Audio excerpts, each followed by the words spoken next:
Hey everyone, before we get started with the show, I just wanted to jump in really quickly and tell you about Health IQ. They are the sponsors of this show and of the Wide Angle Podium Network.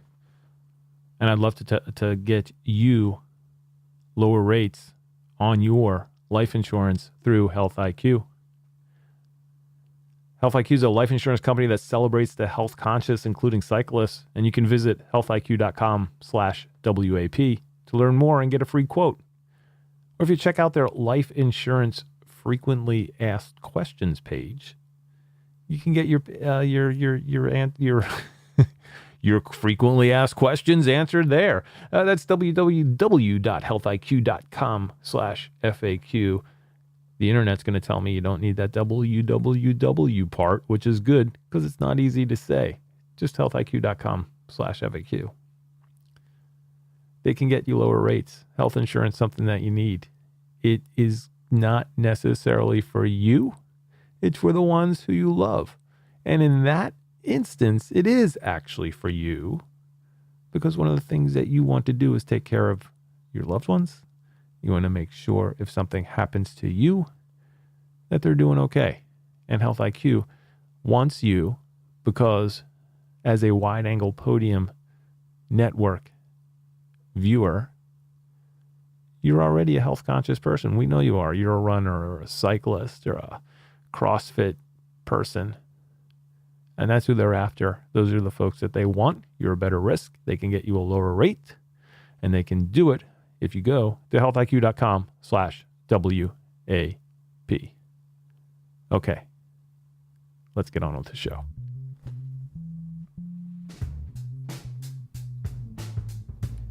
Hello, cyclocross friends, and welcome to episode 142 of Cyclocross Radio. And on episode 142, we're gonna try something a little new. It's what I'm thinking about calling the Cat 5 show, and it's only the Cat 5 show because the goal of this show is to keep it to 35 minutes or under. And it's just me coming at you in your ears. Got a couple things that I want to catch up on from last week's show with Scott Diedenbach, which we can follow up on, and just a look ahead at the upcoming mountain bike first round of the PRO XCT at Bonelli Park, which is happening this weekend. Want to give a little preview of who's showing up, or I don't even know who's showing up, who may show up. We're going to look at the results from last year and see if we can glean anything about this year's race. And then a couple other things I want to touch on. A couple heartbreaking items in the news that I'd love to discuss and get your feedback on as well, which you can always do at feedback@cxairs.com. But hey, let's get started with cyclocross. You can say that cross is coming. I can say it's always here. And we're going to be talking about this throughout the year. Last week's show, at the end of the episode, I talked about an item that came out in the UCI Management Committee's press release from February 1st that really got overlooked. And what it said was that if you are going to register a UCI cyclocross team, the new rule is going to require that first it has a minimum of 3 riders. I believe that was already the rule. And then this next language that says including at least 1 woman and 1 man to ensure their diversity. And I put this out there, and then, it got a little bit of discussion, and then I went on Twitter and said, hey, if you missed this in the last podcast, go listen to it, but also here's what's happening, and here is what this proposed rule is, that we'll find out what actually happens when the rules come out in July, that different from last year, that now there is this requirement that you have to have a dude on your team, even if you're an all-women's team. And a lot of the feedback that I got on Twitter was, well, this isn't a change. That's what the rule has always been. That was sort of the first comment. So I was like, okay, is that right? because I didn't really at the time go back and look at the original rule. Well, now I have done that. So let's take a look at that original rule. It's 5.5.001 in the UCI rules, and it says a UCI cyclocross team is an entity consisting of a minimum of 3 riders, each of whom must be of the age of 19 years old, as defined in Article 5.1.001, which is cyclocross age. A UCI cyclocross team, this is the important part, a UCI cyclocross team includes men and women riders and a minimum of 1 woman. There is no minimum of 1 man listed in the current rule. And that's the change. You can maybe say, well, it's implied there because it says it consists of men and women. But if that were the case, then it would not need that extra clause right after it specifying that there has to be at least 1 woman on your team. And this was interpreted, and I think rightfully so, that if you wanted to have a team that was all women, the rule just said that teams are for men and women. They can have either men and women on the team, which is a requirement, or they could be all women. There was nothing in there that said that you, A, could have an all-male team, or B, had to have a man on your women's team if that was the intent of the organization you wanted to create. So that's why this language looked innocuous at first when it came out in this February memo. But if we dive deeper into it, there is a point being made here with how this is worded, saying that it has to have a minimum of at least 1 woman and 1 man, and then at the end of this to include sort of this twist of the knife in there to say to ensure diversity, which you can read to say the UCI is saying we have to have men on these women's teams to ensure diversity. So that led to the second sort of wave of comments that I got from men, because no woman on my Twitter feed, even though they commented, it said this, was that, well, what's wrong with that? If you really want equality, you should have men and women on the same team. And it's hypocritical then to say that you want to have an all women's team and say that you can't have an all men's team. That's not fair. And I want you to take a look in the mirror if this is what you believe. I want you to take a look in the mirror and say, am I truly a cycling fan? Have I truly followed the history of not only cycling, but of sport and maybe the world at large? What we are trying to create here, what I hope is trying to be created here, is a system in which women and men get to a point where they're treated equally. We're not there yet. We just saw it last week. What was it, Strade Bianchi? You looked at the women's payout. It was 1/14 of what the men got for winning the race. We're not there yet. The races were the same as far as excitement goes. We've seen from cyclocross that the races as far as who's watching can be equal. So the pay isn't equal. And because of that, the opportunities aren't equal.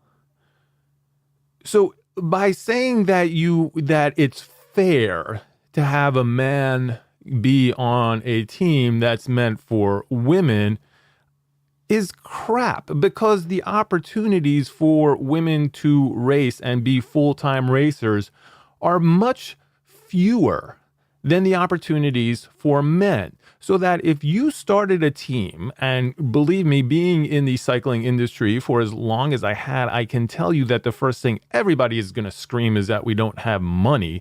But if somehow that you have found that money, you have found that resources to have a team of, let's say, only 3 people, and they are going to be 3 women, and then you are told that, okay, well, you have to take a third of those resources and hire a man. Well, that's not helping equality. That is basically taking away a job from a full-time woman pro racer. All of that being said, and maybe we can take some credit for this. I don't know. I don't want you to have to call an EMT because I injured myself patting myself on the back. But after we had this discussion online, after we sort of shined a light on this language, what I'm hearing from people now involved in this, we'll call them sources if you like, is that that UCI is like, whoa, hey, just everybody take a deep breath. They are allowing for exceptions to this rule. At first, that wasn't happening. The first thing that I heard back was that there was going to be more information sent to teams in May, and then they had to register their teams. That included, minimum of 1 male and 1 female by the end of July. Now, what I'm hearing is a clarification of that you may submit an exception to that rule, so that if you wanted to have an all-women's team, that would be okay. I'm assuming an exception to the rule that you can have an all-male team hopefully will still, in the name of diversity, be declined. But why set up why add that extra layer of bureaucracy? Just make the rule that you can have an all-women's team. Then you don't have to go through this whole exception process. Are you going to turn that down, UCI? If somebody says, I want to start this pro UCI cyclocross team, are you going to say, and it's going to be all women, can we please have an exception? Are you going to say no? If you're not, don't have it. Just make the rules that you can do this, and then you save yourself some time. I know that's crazy speak, but that would be my solution to this, is you don't have to have an exception to the rule. You can just make the rule. So that's where we're at with that whole controversy that hopefully turns out to be nothing.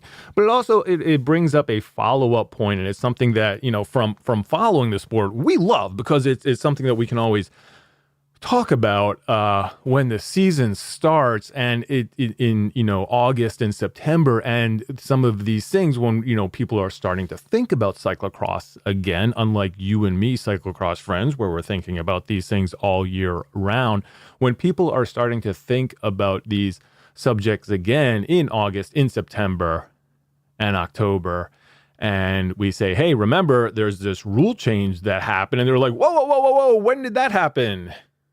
I'm going to give you the advanced warning now. You should just go into your iCal or your Google Calendar or whatever it is that you use, and just mark for July that's when the new cyclocross rules are going to be announced. It happens every year in July. And then in September, they're discovered. As if the UCI was trying to pull a fast one on everyone. But July, that's the time. We'll talk to you about those first then, and then everybody can forget it, and then it'll be it's always good excitement to get the season started again. But those are going to happen in July. That's also right now people are asking where they can find the language on the new World Cup staging. It's not out there. It doesn't exist yet. Again, this is just something I've been told is going to happen, and that language, just like the team language and any other rules that they may come up, if they're going to redefine what a 180 turn is again, that's all going to happen in July, and we'll come back and talk about those things again at that time. when I did talk about the World Cup staging, one of the things that I sort of half joking, but maybe this could happen. Maybe this is some of those one of those thinking outside of the box ideas that I know you all will hate, but I talked about how mountain biking is staged by World Cup points as well, and then you have a short track race the day before to determine that front row of racers. And I said, well, hey, maybe cyclocross needs something similar. Maybe we need some sort of, if we're going to not go by UCI points anymore and just go by World Cup points, maybe we should give an opportunity for some racers who may not perform as well or may be at a disadvantage and all the way in the back of the pack if they aren't racing World Cups. Maybe somebody like Stibar who wants to come back and race, and give them still an opportunity to get in that front row, similar to what World Cup mountain bike does with the short track race. And we actually got a letter from one of our viewers who had an idea for this. So let's get into that. This is from Joe. All right. He says, nice show. He says, hello, CX friends. Nice show. Number 141. Thanks, Joe. I, too, like the short track addition to UCI MTB. Fun to watch and pretty fair way to grid the front. For CX, I'll toss this out here. A one-lap qualifier. Use a short interval like 10 seconds to start people off. So you go your fastest, highest ranked rider goes last, and then so your slowest or lowest ranked in the UCI would be going off first, and then you give them like a 10-second gap, and then send off the next rider. So almost like a time trial where you were seeing riders overtake other riders. It says so 40 riders went. It's just under 7 minutes of starting time for 40th to first. Plus or minus 8-minute lap goes by under 20 minutes. And shouldn't really put too much of a burden on a racer's legs. It's almost like openers the day before, And he says that it would be great. You get this kill point spectacle where you have somebody like Mathieu van der Poel who's starting last and is just like working his way through that whole pack. In the end, I'm assuming that. Now, this is the part I'm not clear on. We could do two ways. Either this is going to be a time trial where everybody is still timed and then staged by the time that they get on that lap. Or maybe you say, hey, guys at the back, you're that much better. You got to fight for your position. And it's basically just this all-out brawl where they have to fight to get back to the front or they're starting second row. That would actually be pretty cool. I would pay to watch that, and that would make for some great TV. So basically, you're handicapping every rider, you're sending them out, and then you're telling your fast women at the back to say, all right, go get them. See if you can get on that front row. That could be pretty fantastic. Joe, I think you're on to something. I like this idea. Let me know what you think. You can hit me up, feedback at cxhairs.com or on Twitter at cxhairs. And let Joe and I both know if our out of the box idea is one that you absolutely hate, or maybe you love it. In other cyclocross news, we got some good news from Wout van Aert. He told news outlets that he's not going full roadie. He still loves racing cyclocross. We get that kind of lip service from riders. We got that a little bit from Stibar, and he'd come back now and then, and we got that from Bohm, and he'd go away and he'd come back now and then, but it never really stuck. But Wout's like, hey, look at what I did here at Strade Bianche. I got third place. Granted, that's what I got last year too, but I was the best out there for my team. I was fighting with two of the fastest guys in the world, trying to catch them from behind, and he said that I attribute that success to what I had done in cyclocross. Otherwise, cyclocross skills, cyclocross training, my fitness that I'm carrying over is the reason that I'm able to do well on the road, and it's going to carry me through spring, which are the most important races for him. He's really looking for those spring classics, and that he still loves it. He still loves racing cyclocross, so he doesn't see any reason to change his schedule for next year as far as how much cross versus how much road he's going to race. He doesn't feel like he needs to. He said more isn't better as far as road races go. And then he also said the Dutch understand that cyclocross is good preparation for the road. So that's really good to hear. It's a, not only is it great for us just with Bob Venera, it's also great that attitude seemed to be changing as far as what road racers are allowed to do. It used to be very stringent that if you were a road racer, that's it. You just raced on the road.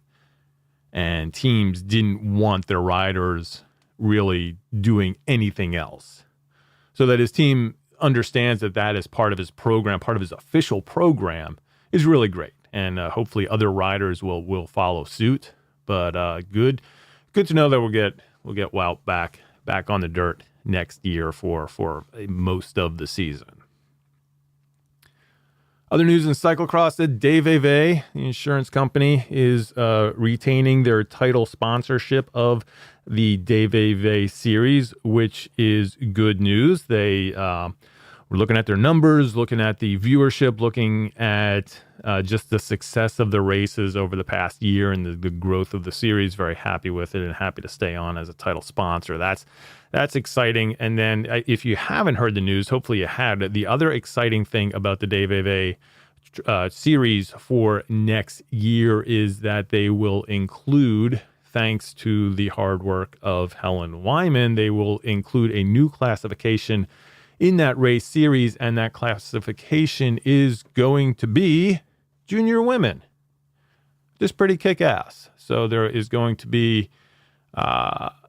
a junior women's category at every DVV race and a series, which is just unbelievable. It's something that should be applauded, and also something that hopefully, teams from the U.S.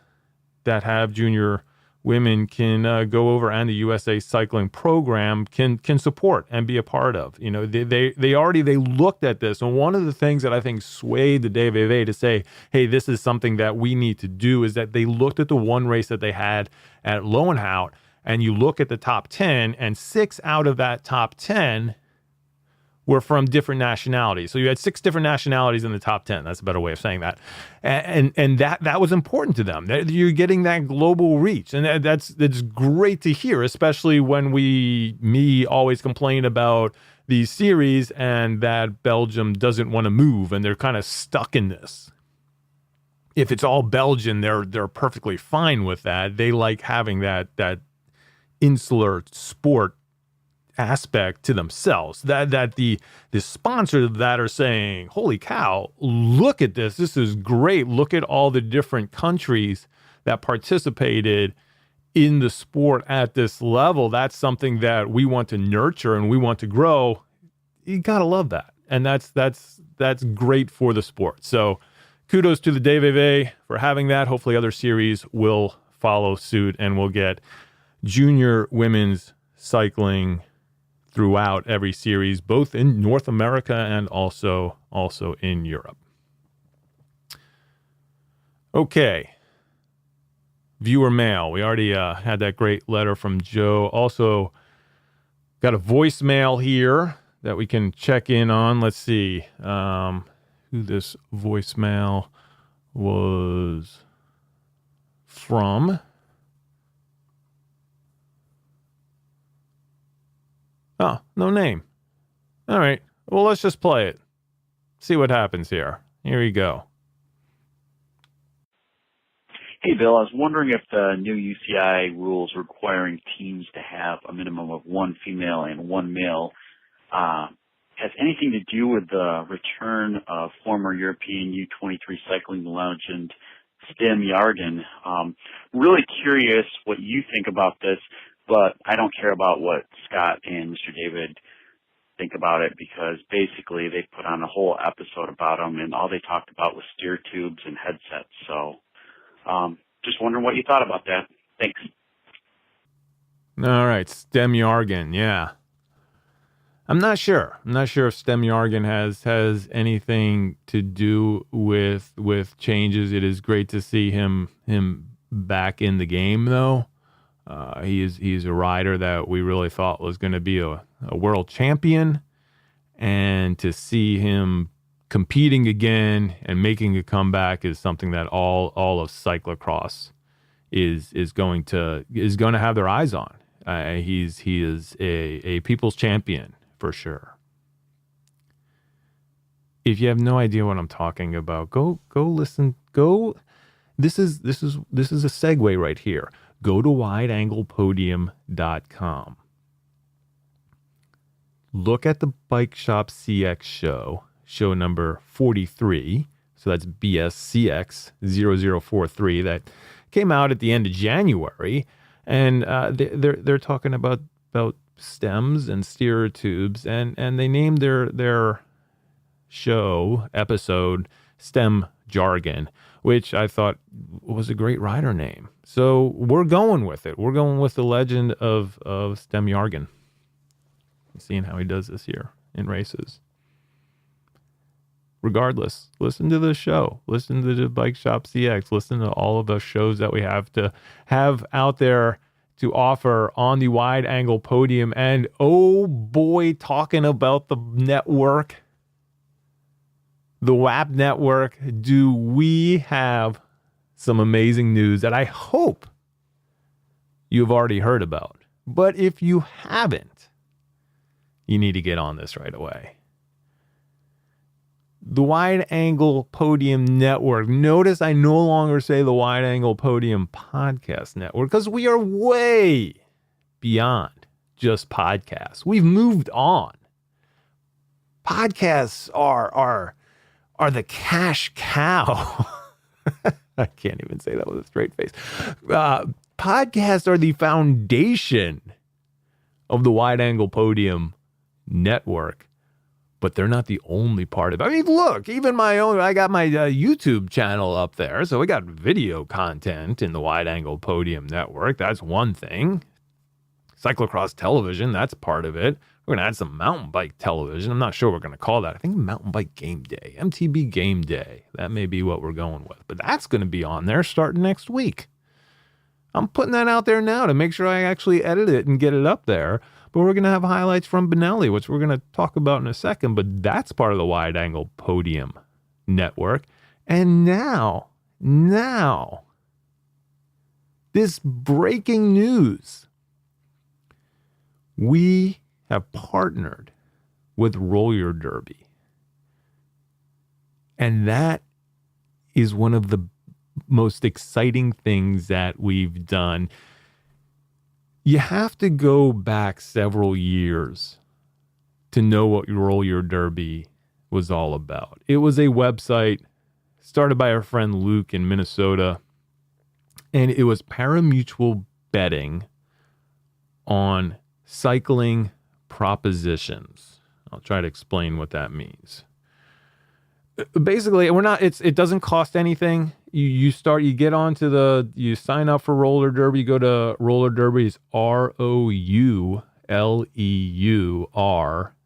derby.com. Easiest way to do that is go to wideanglepodium.com. You can look for the Roller Derby link right up there on the right-hand side, right above the Grimpier Brothers Coffee link. If you have a U in your name, we're going to support you. If you're a Roller or a Grimpier, you're in. You're in at the Wide Angle Podium. But Roller Derby, you go to the site, create an account.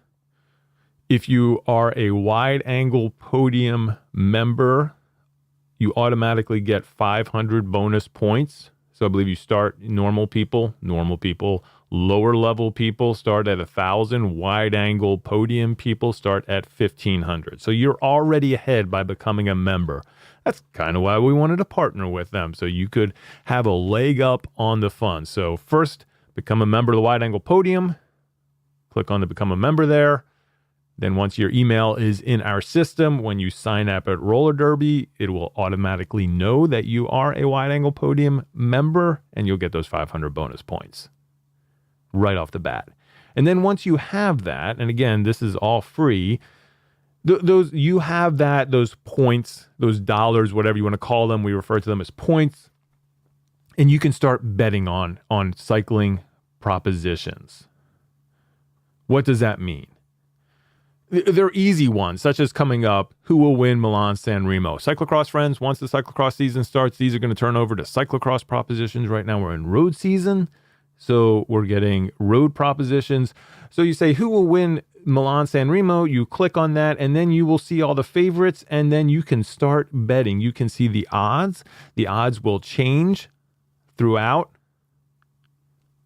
as people start betting on one person or another. That will change the odds. So it makes it fluid. But for instance, if you thought that Greg Van Aermaet was going to win Milan-San Remo, that's 20-1. Put in $1, you get 20 back. That's how that goes. If you think Sagan is going to win, you put in or 10 points, you get 50 back. Right? So you're getting a less of a return on Sagan because his odds of winning are greater. And then you can go to so you make all these bets. You can make all these little bets. You can, the cool thing is it's not all or nothing. You can bet on everybody. And you can do the math and see that even if you put bets on 3 or 4 people, you can still make money off of this if just one of them wins. So that's like the sort of the straightforward bet. And then you can look at other things. We have a cyclocross one. Will Wout van Aert win a race this spring? And then you got even more crazy propositions, such as, will there be a dog or livestock related crash at the Giro d'Italia? Right? So it's the kind of thing that where you can bet on anything. We have set up that opportunity for you to bet on anything. Will an Italian win the Giro? Who will show at Milan-San Remo? Who will be the first over the Poggio? Yeah, again, I think I said this one. Will Wout van Aert win a race this spring? All of these different bets. It's totally fun. Once you get into it, you'll love it. You can look at the leaderboards. You can get onto the Slack, and we can have whole discussions and chats and go back and forth on there. I think this is really building out the Wide Angle Podium community, and it's something that I'd love for you to sign up for. So go to wideanglepodium.com, switch on, become a member. But even if you don't, just click on the Roller Derby button and sign up. And then we'll see you over there playing the game. I'm CX Harris. I'll probably be at the bottom of the leaderboard, but that's how things go. All right, let's talk about a little mountain biking. First race of the U.S. Pro Mountain Bike Tour. That is the PRO XCT. That's the USA Cycling classification. PRO XCT, and they're under the PRO XCT, it is a 9-race tour for USA Cycling. So we start March 16th, coming up at US Cup in Benelli Park. Then there's a race March 24th, another US Cup race, Vale Lake. Then we'll be at Sea Otter. We have 2 races at Sea Otter this year. We have an HC race, which is also what Benelli is, and then we have a C3 race on a couple days later. So there's a Thursday race, that's really the big race, and then a Sunday race at Sea Otter, and that's a lower ranked race. Soldier Hollow, I believe that's May 2nd. Missoula XCS, June 6th through 9th. The Eliminator in Columbus, Georgia, which is a World Cup. That's part of the PRO XCT. And then another one that I'm really looking forward to, August 11th to 16th, UCI stage race. I guess it's Soldier Hollow, also a stage race, but the big stage race for the calendar is the Breck Epic mountain bike stage race, now part of USA Cycling's PRO XCT Tour. That's going to be awesome, August 11th through 16th. And then we end up the season on the East Coast at the Jewel Bow Eastern Grind in Vermont, and that is on August 24th. So that's a pretty good looking PRO XCT series. that is going to start off in Bonelli this weekend.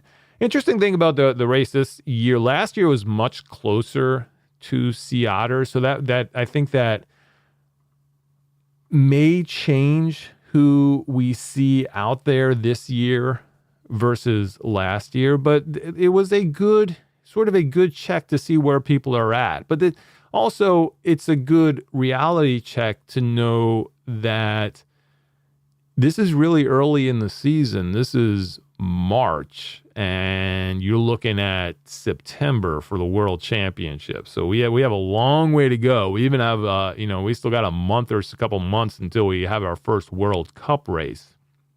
So this is really, really early season racing. So really not, I guess we can't put too much countenance on where people's conditioning is here, but still pretty awesome to see who's going to show up and what we're looking at as far as racing. We look at like last year's results. Aaron Huck, who started out the season awesome, had the bad wrist injury and then missed most of the season, and then started to ramp it up at the end and was looking good. But Aaron Huck ended up taking the win last year. Carolyn Bohe was second. Catherine Pendrell, another woman who was injured last year, missed a lot of races, coming back, I think super motivated this year, looking at another Olympics, looking to prove that she's still just as fast and strong as she was when she was winning the World Championship. So that's going to be great. I know she's going to be racing at Bonelli. Leah Davison will be there, new team. It's going to be great to see how Leah comes into this race. I know that the Norco Factory team is coming down, so I'm assuming Haley Smith, who ended up 5th last year, will be there. She's a younger racer, 25 years old, and really looking to have a breakout year. And then the interesting one, 6th place last year. Coming out of the U23 field, Kate Courtney, your current world champion. So you can just see, 6th place in this race last year, and then just that.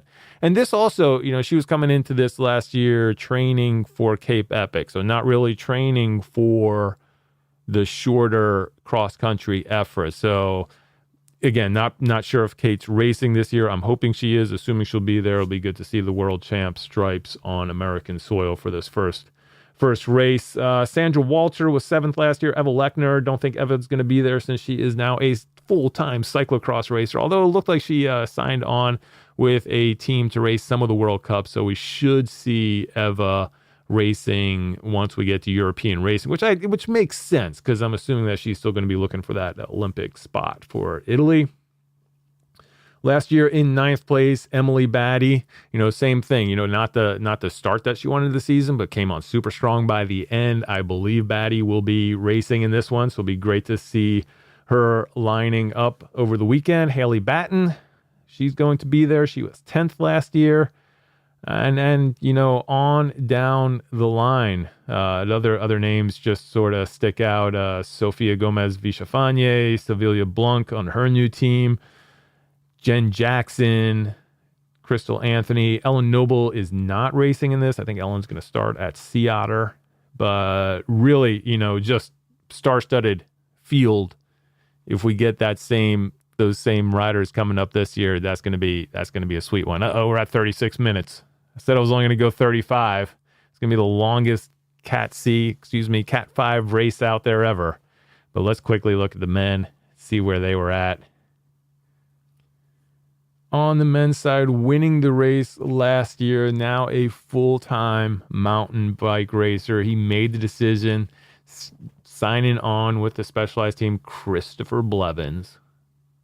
Hoping he'll be back. Nicola Rohrbach, who spent a lot of time racing in the U.S. early on last year. Not sure if he'll be back, but he was 2nd last year. Andrew L'Esperance from Canada, assuming that he'll be back, along with Landry Bouchard, also from Canada, in there in 4th place.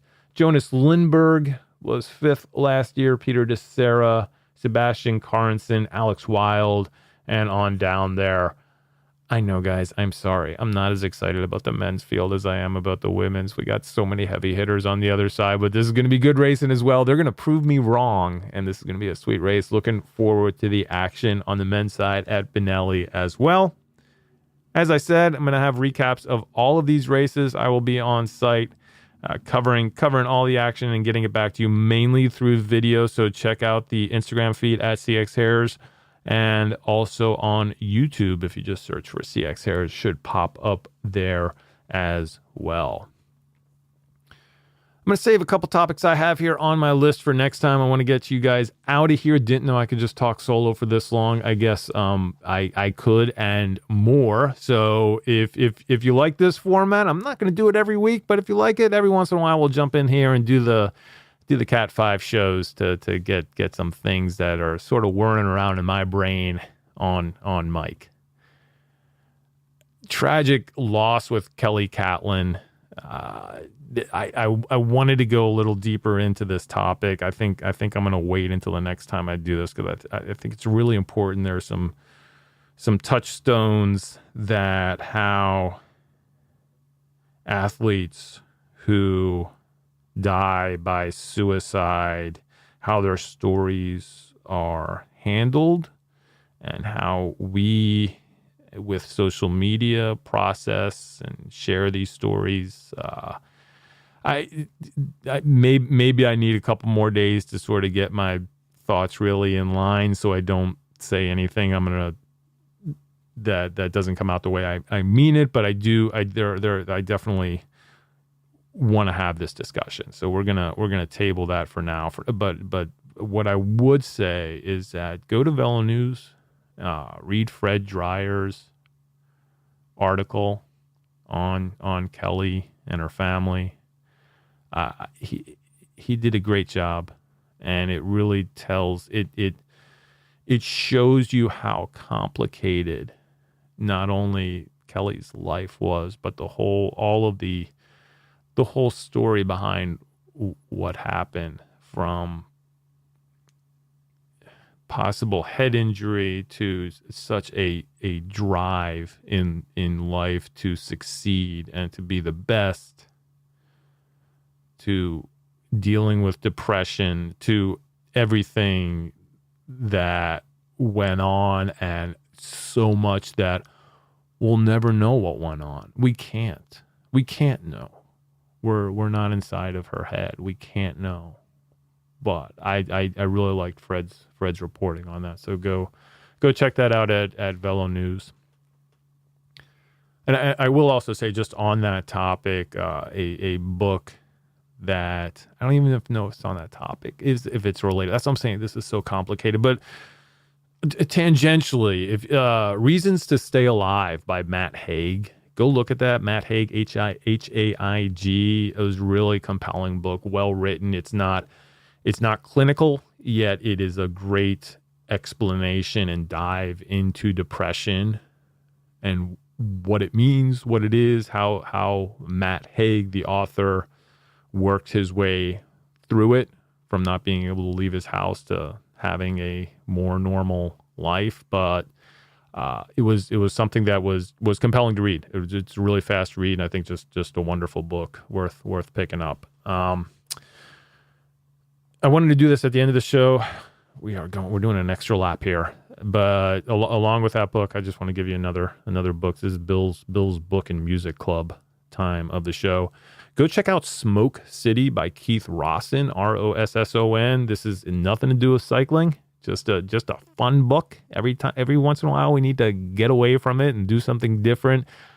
The people that I know, the Luddites out there hate Kindles. They want the tactile experience of having a book. I'm with you. I love having like real books, but man, the Kindle has been a game changer for me, especially with all of the travel that I do. So having that at my fingertips is awesome. But this book, Smoke City by Keith Rosson, it's not, I'm not that, I don't like murder mysteries and that kind of stuff. I just want good character developments and good stories, and this has it. It's just this surreal book about an artist in present day, and also who meets up with another guy who is the reincarnated executioner of Joan of Arc, which sounds just bizarre, and it's not even worth trying to explain. But go pick it up. It's a great book. It's a fun one to read and a tough one to put down. But Smoke City by Keith Rawson. And then if you want to put something in your ears that isn't a podcast, go check out the new album by Hand Habits. And then also one that I've just been loving. These are a little mellower, but really good songs and just great music. Better Oblivion Community Center by that's Connor Oberst and Phoebe Bridgers. Amazing album that those two put out. So go check out Better Oblivion Community Center. And then if you want something a little retro, I found the CD, burned it into my phone. Is that right? No. I downloaded all of the tracks from the CD. I had to go find a CD reader and like use an old Mac to actually do this. But Staring at the Sea, which is The Cure, a compilation, like a greatest hits compilation that they put out in 1986, that they already had this, maybe 85. They already had enough songs for a greatest hits. You think most of you all probably know The Cure after that time. This is like more guitar driven, really just sparse songs, but that was a cool little nostalgic dive for me, getting back into The Cure, Staring at the Sea. All right, I think that does it.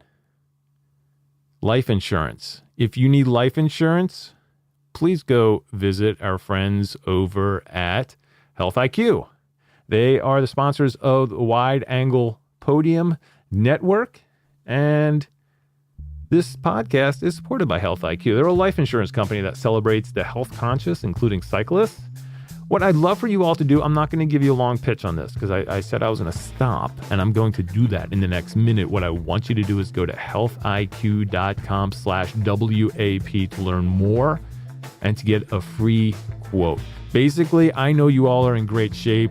I know that you take care of yourselves. Health IQ wants you. They want to get you life insurance because they know you're a better risk, and they know that they can get you that life insurance at a lower rate. That's what they're all about. You're like, Bill, I don't need life insurance. It just isn't important to me right now. It should be, especially if you have a family, if you have kids, if you're thinking about your future. Life insurance is something that is not necessarily for you, but it is, because one of the things you want to do is take care of your loved ones, take care of your family.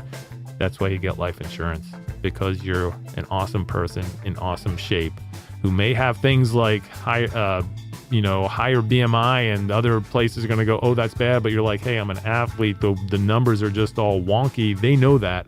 That's not going to be a ding against you. You're still going to get that lower rates.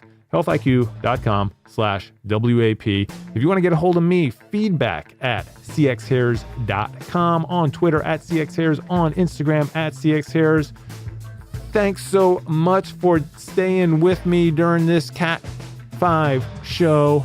Sorry it went a little long, but it's still under an hour. Let me know what you think. Hit me up, and we'll talk again from California. Goodbye, cyclocross friends.